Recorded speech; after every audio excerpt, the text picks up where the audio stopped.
I think one of the biggest wastes is not within production, but it's between sales and production. And I've done both jobs, and I've always felt that there's a gulf between the two, in that sales are selling stuff and they don't know whether they can make it or how it's going to be made. It's not their problem. And production get these orders coming in from sales, and are just thinking, oh, why have sales sold this? And if sales knew what they could make, it would be really great. Or if production knew what exactly had been sold and why. I found this with software as well. If I'm the person who wants the job, so I'm kind of the customer, and if I say to IT, make me this, they'll go, yes, I can make that. And they'll make exactly what I wanted, but it'll be really expensive. And if I'd only known what they can easily make, I could have asked for something slightly different. But they never say, well, if you have it slightly different, we could do it much more easily.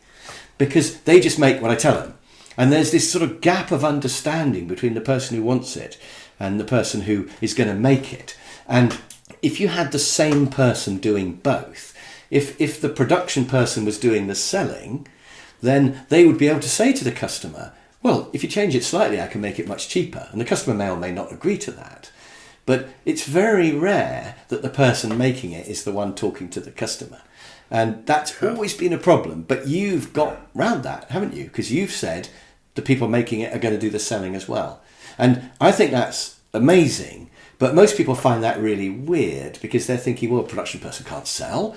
And a salesperson can't possibly make stuff. And you've somehow managed to find people like a plumber who can do both. And we keep coming back to the plumber. But in manufacturing terms, when you've got to understand how to use a flow soldering machine and all etching machines and all the stuff you have you found it difficult to get people who can learn the production and who can do the selling? Well, yes, for a start. Once people get set in the ways of this is what I do, and I know it's risky to do anything else, then they tend not to want to expand their skill set. But the younger generation, or even the older generation who've been multi-skilled, more used to project work, they will normally reach into everything they think is important to get on with. They'll probably enjoy it more doing a bit of both as well. It's far less boring. It's far less mind-numbing.